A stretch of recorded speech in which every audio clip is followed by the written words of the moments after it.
Good morning, students. You have learned about sole proprietorship form, partnership form of business organization. The third form of business organization is joint Hindu family business. Today I am going to discuss only introduction of Hindu undivided family business. In the next video, we will learn about its features, merits, demerits, etc. Hindu undivided family business is the specific form of business organization found only in India. Hindu undivided family business कहां पर मिलता है? सिर्फ आपको India में मिलेगा.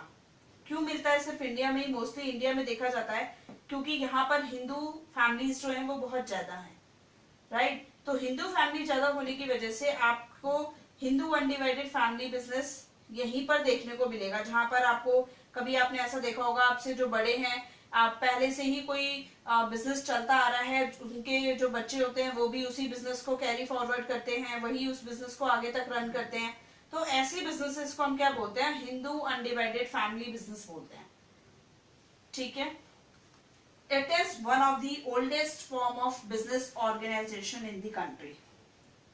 इससे पहले वाली वीडियोस में हमने पढ़ा था कि sole proprietorship is the oldest form, but Hindu undivided family business is also one of the oldest form of business organization in the country.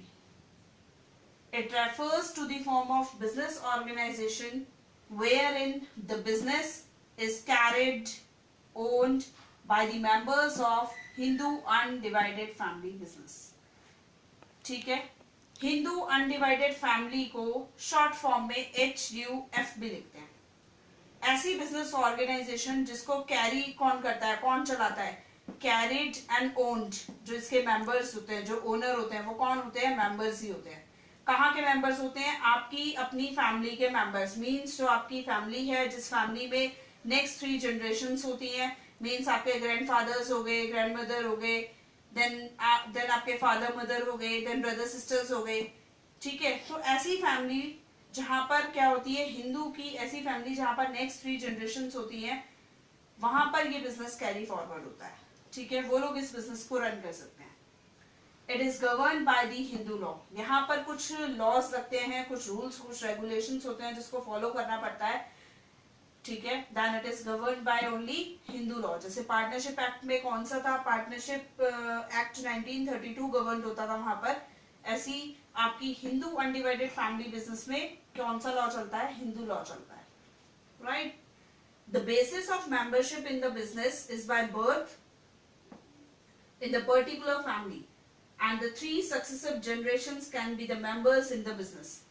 ठीक है. यहाँ पर जब भी बर्थ होता है किसी का, मेंबरशिप उसे तभी से मिल जाती है.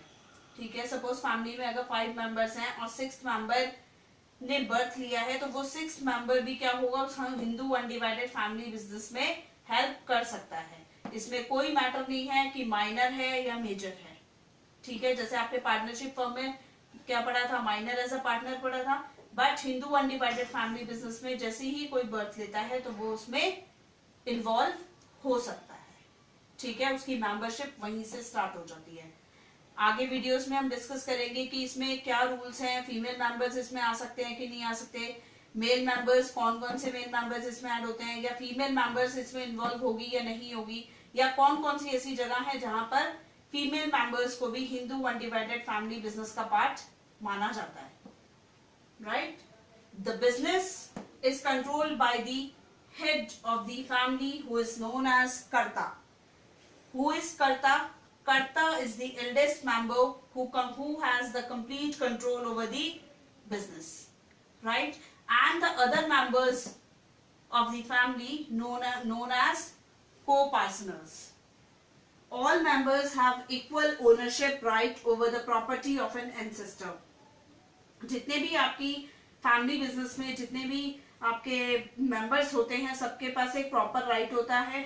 ठीक है. फुल राइट होता है, फुल कंट्रोल होता है कि अपनी जो भी एंसेस्ट्रल प्रॉपर्टी उनकी है उसमें वो हक ले सकते हैं, उनसे वो हक मांग सकते हैं, उस बिजनेस को रन कर सकते हैं, right. And who is the karta? The eldest member of the family, means जो पूरी आपकी फैमिली का जो हेड होगा, जिसका कंप्लीट कंट्रोल होता है बिजनेस के ऊपर, उस पर्सन को हम क्या बोलते हैं? कर्ता बोलते हैं. और जो कर्ता के नीचे जितने भी मेंबर्स काम करते हैं, उन पर्सन्स को, उन मेंबर्स को हम क्या बोलते हैं? को पार्टनर्स बोलते हैं. Right.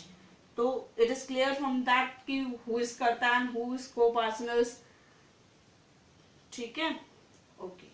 There are two systems in Hindu undivided family business. One is Daya Bhag and second is Mitaksh. Right? What is Daya Bhag system? It is followed only in West Bengal, and Mitaksh, it is followed other than West Bengal. This system is followed in other than West Bengal. Means दया भाग कहाँ पर चलता है? दया भाग system कहाँ follow होता है? सिर्फ वेस्ट बंगाल में इसको फॉलो किया जाता है. और मिताक्ष सिस्टम को वेस्ट बंगाल के अलावा रेस्ट ऑफ द इंडिया में इसको फॉलो किया जाता है. राइट. दया भाग, both male and female members of the family are allowed to be the members of the family business. यहाँ पर अलाउ किया गया है कि फीमेल और मेल दोनों ही टाइप के मेंबर्स यहाँ पर अलाउ हैं कि वो बिजनेस में टेक पार्ट कर सकते हैं. ठीक है. बट मिताक्ष के अकॉर्डिंग क्या बोला गया है? Only the male members are allowed. यहाँ पर सिर्फ मेल मेंबर्स को ही अलाउ किया गया है. मीन्स अगर आप बात करें कि वेस्ट बंगाल को छोड़कर बाकी इंडिया में जितनी भी जगह है, वहां पर क्या होता है? मेल मेंबर्स ही अलाउ होते हैं कि हिंदू अनडिवाइडेड फैमिली बिजनेस में सिर्फ मेल मेंबर्स ही बिजनेस को चला सकते हैं.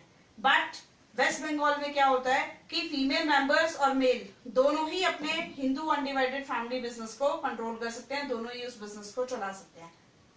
Right. But the head of the Hindu undivided family is known as karta in both the conditions, in both the systems. Right. Whether in this system Mitaksh, male member is the head, and in this maybe the male member or maybe the female member is the head of the business. Thank you class.